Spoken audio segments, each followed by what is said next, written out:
আর বাচ্চাদের মাথার ব্রেইনের দুজনের সময় তো ছিলি তোরা, বার্থডের সময়ও ছিলি তোরা। বলছে এটা হলো মাদার্স ডে কেক।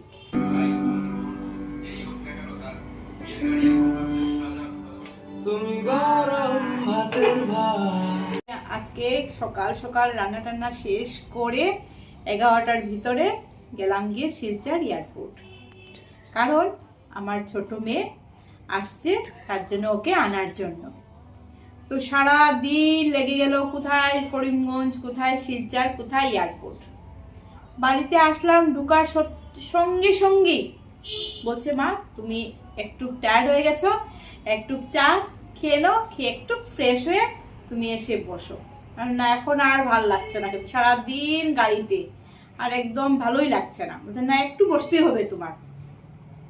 তারপর চা একটু খেলাম, ও তো এখন ড্রেসই খুলে নিয়ে আসার পর চা খেয়ে এখন আমাকে এনে এখানে বসিয়ে দিল। এসে দেখি সারপ্রাইজ কেক, ক্যান্ডেল লাইট, আর জানি না এইটা এখানে আরো কি কি আছে, আমি তো টাচ করি নেই, জাস্ট খালি শুধু চোখে শুধু পড়ছে।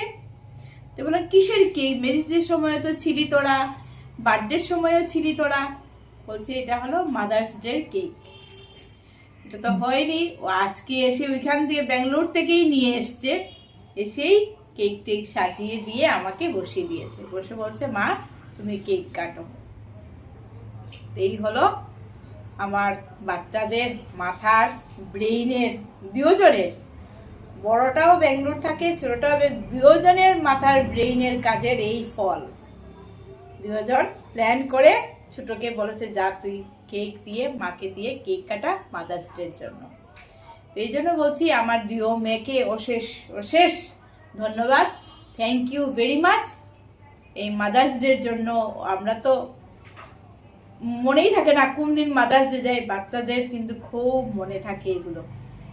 Thank you very much Dona, তোমাকেও বলছি থ্যাংক ইউ ভেরি মাচ, যে মার জন্য যে তুমি এতটুকু চিন্তা করো।